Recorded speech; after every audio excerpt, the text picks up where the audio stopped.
కాసేపట్లో నిశ్చితార్థం పెట్టుకుని ఈ టైంలో ఎలా పంపింది? రాను రాను భూమి ఎందుకు ఇలా తెలివి తక్కువగా ప్రవర్తిస్తుందో అర్థమే కావట్లేదు. ఇప్పుడే కాల్ చేస్తాను. రే ఆగరా, సౌరి వెళ్ళిన దానికి భూమి ఏం చేస్తుంది? అప్పటికి తను వస్తానంటే వద్దులే అని చెప్పి వెళ్ళిందంట. వద్దులే అంటే మాత్రం బుద్ధి లేకుండా ఎలా పంపిస్తుంది అక్క? ఆపాలి కదా. కాసేపట్లో తన నిశ్చితార్థం కాబోతుంది. ఈ టైంలో తన మాట ఎందుకు కాదనాలని పంపించుంటుందిరా.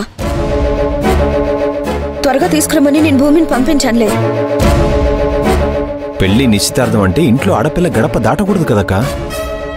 అలాంటిది వాళ్ళు రావడం లేదు కదా అని బ్యూటీ పార్లర్ దాకే కదా అని పంపించేస్తారా?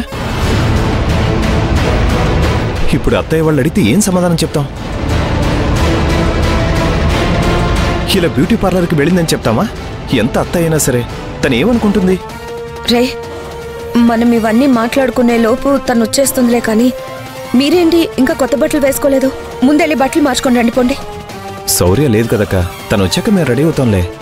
ఏరా, నేనంత ప్రేమగా డ్రెస్ తెచ్చింది ఎందుకు చెప్పు?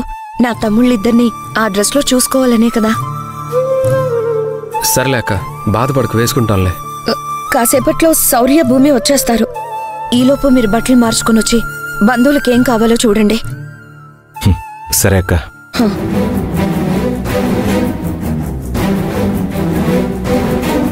మాధవ్, నువ్వెందుకు అలా ఉన్నావు?